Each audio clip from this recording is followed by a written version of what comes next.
somebody. Is that thumbs up the signal? She gives me the 3, I'll give you guys the. Oh, would you get to do the countdown? I'll do it from, she'll start and then I'll get you guys.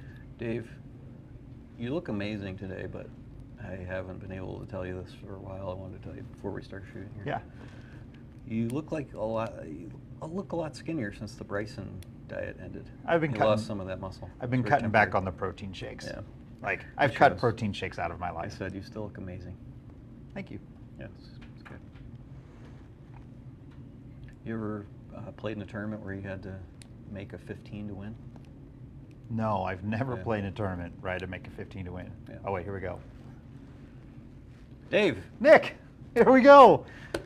what do you got? Oh, let's see. Well, first thing I want to start off with as we recap this weekend is to talk about the name that everyone in the golf world is talking about right now. Yes. Mr. Scotty Scheffler. Exactly.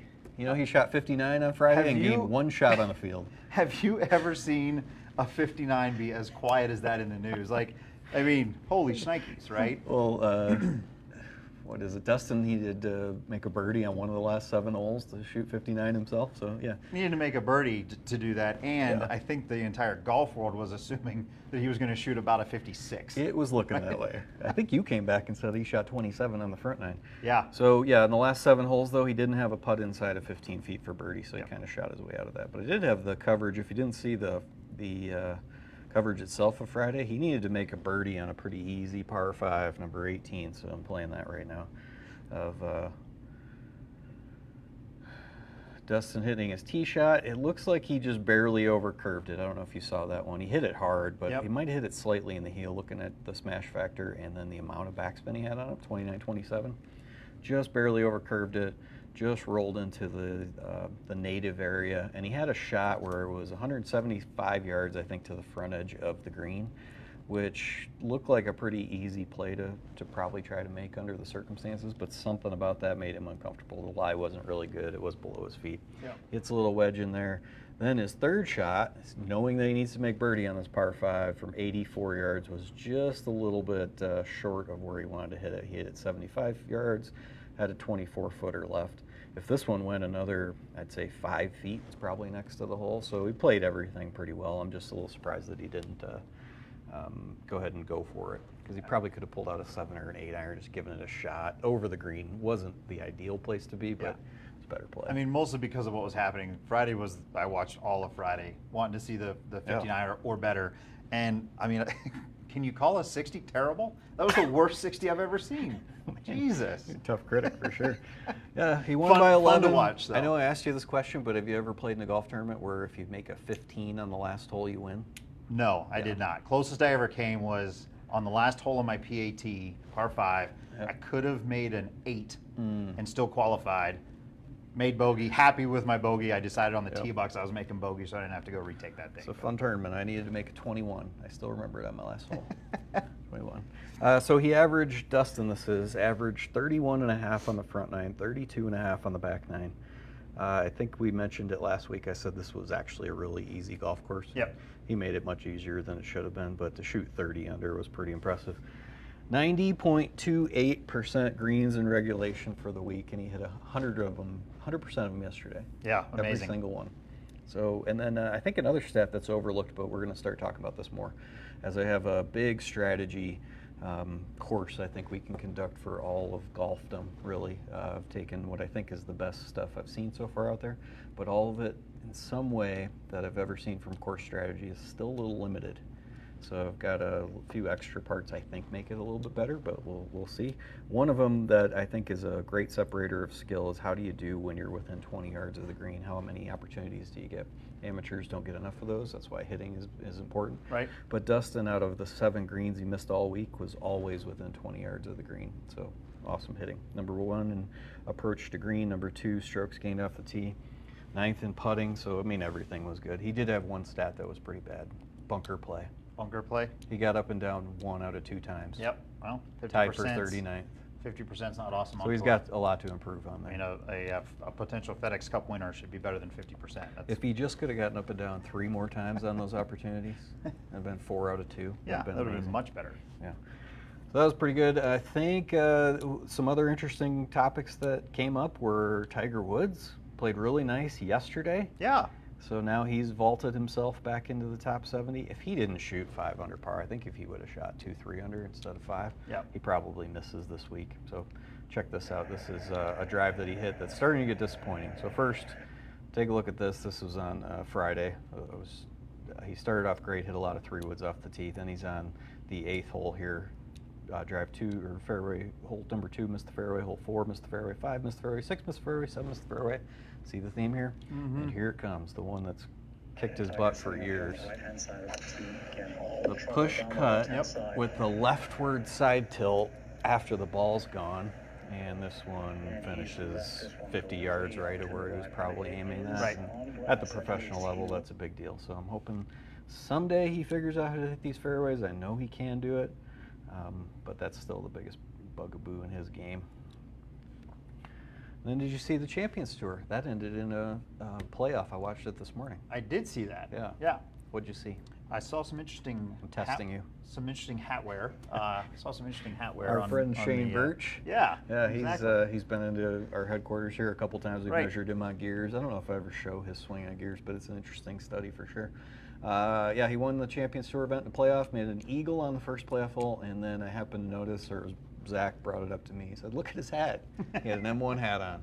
So I'm hoping TaylorMade can kind of kick in and add a little Hopefully, something. after they watch this, I'm sure they will. Yeah. So, Shane, you're welcome. One that I really liked, and I know you haven't seen this yet, it was the coverage on PGA Tour Live is really good, but it comes back to the same thing. I'm always careful for people who watch this, and when you watch golf commentary on TV, you need to be very judgmental to some level on what you're hearing. Don't believe everything that you hear. And a lot of this time filling that they're trying to do on all these networks is pretty amazing. So I want to get your insight on the commentary here. I'll set it up. We've got somebody putting. This is Matthew Fitzpatrick, and he was doing a little aim point, and that's really how you're using your feet to stand on the green and try to tell how much percent break you have. And with some practice, this is a super popular method for PGA Tour players. You're feeling the break, and then you're using your fingers to control the force so that you make the putt. Yeah, basically. Sure, right? You got it. You got the gist in there. So it's a popular theory on how to read greens. So many tour players do it. Let's hear a little bit of the commentary for some former players on what they think of it. Patrick. Billy, you're a little bit more old school like myself, especially I think of myself as actually far more old school than my age, but what's your thought process on having green reading books and people trying to read putts with their feet? I always thought that if you see a beautiful woman, you look at her, you don't put your feet in her face. I think you see so much more with your eyes. Come on. Your thoughts? Come on, that was not on TV. Truer words have never been spoken, have they?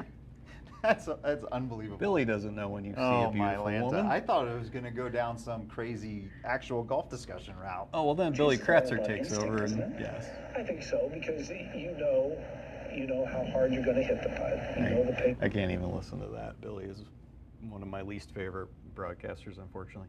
Sure, he's a super dude.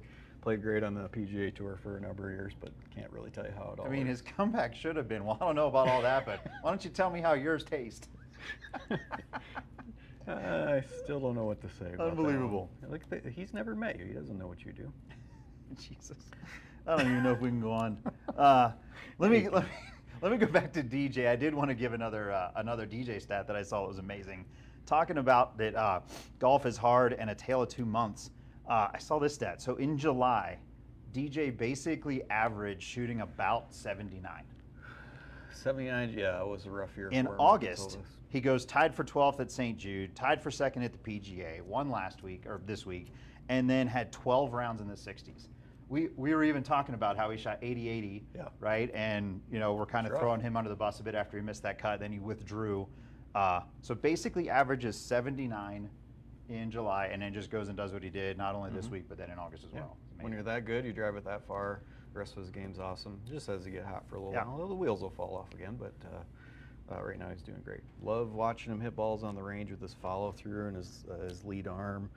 How that never really gets above even horizontal to the ground. He's really good at the abduction of pulling his arm across his chest. I do have a video up here check this one out. This Yep. is one we're going to do for Golf Channel. While I'm going to do it, you're going to go do something else more important. Watch.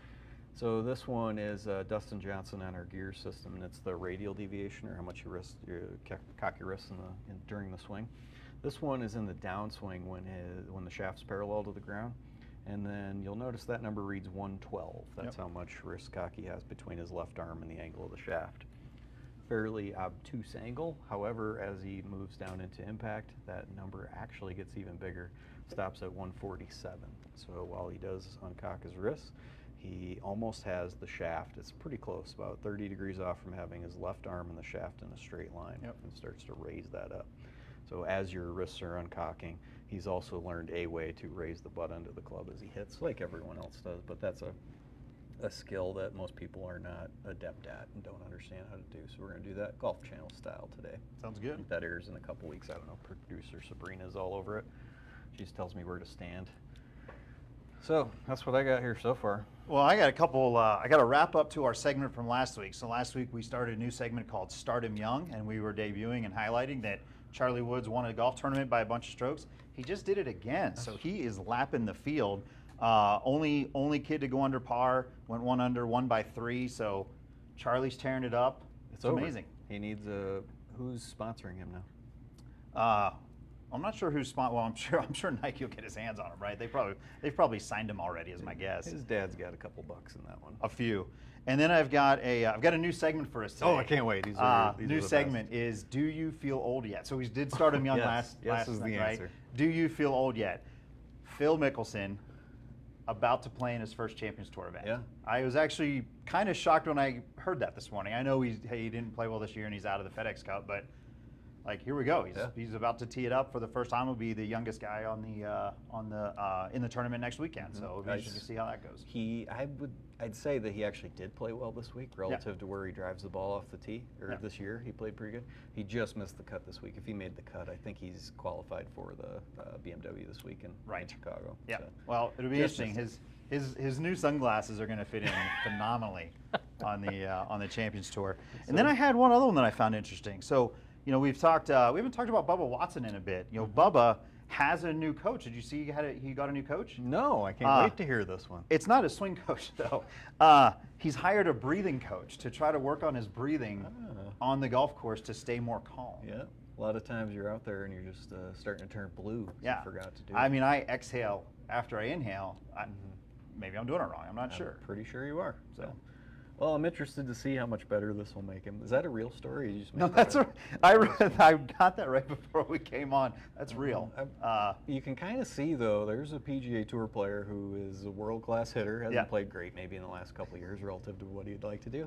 And it's that fragile where a breathing coach is really important. So someone's suggesting, I don't think he went out and searched Google and found this. Some friend of his, maybe on the PGA Tour, told him about this guy, this person, and that he could help him. I know what you really meant to ask me. That is not fake news. No, I wish that were fake news. I'm not sure what Bubba's problems are, but I have a feeling that his breathing is. So I haven't seen him pass out there yet. Yeah, I'm looking forward to next week's show because based on what we talked about here, we got all kinds of stuff to update on and check in on and see how it probably went. a little longer than what you were expecting anyway. All right, so we got a couple more shows coming up. Producer Sabrina, what do we got? Tomorrow? Wednesday, Thursday? Mizuno wedges, I think, are coming. She's just doing hand signals. So Wednesday, Thursday. She gave me the sign for Mizuno wedges. Yeah, so those are the days. And then over the top. Oh, yes, we did that video series last week. 3 ways to stop coming over the top that are unique and you hadn't heard of them. No one's ever heard about yet. And I'm pretty sure they haven't because I thought of them 30 seconds before we went. You just made them up as you went. Yeah. So they were new even to me. So you're interested in watching more shenanigans and tomfoolery, we'll be here again next week, and the rest of the week will be a couple of shows that I think I'm just doing, or you and I are testing some Mizuno stuff. So you'll a little bit on the Mizunos, and then I'm out. Tomfoolery. Okay, see you soon. See ya.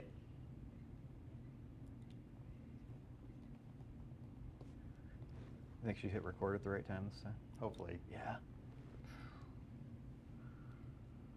Surprise, we weren't live. Chuck Woods wins again.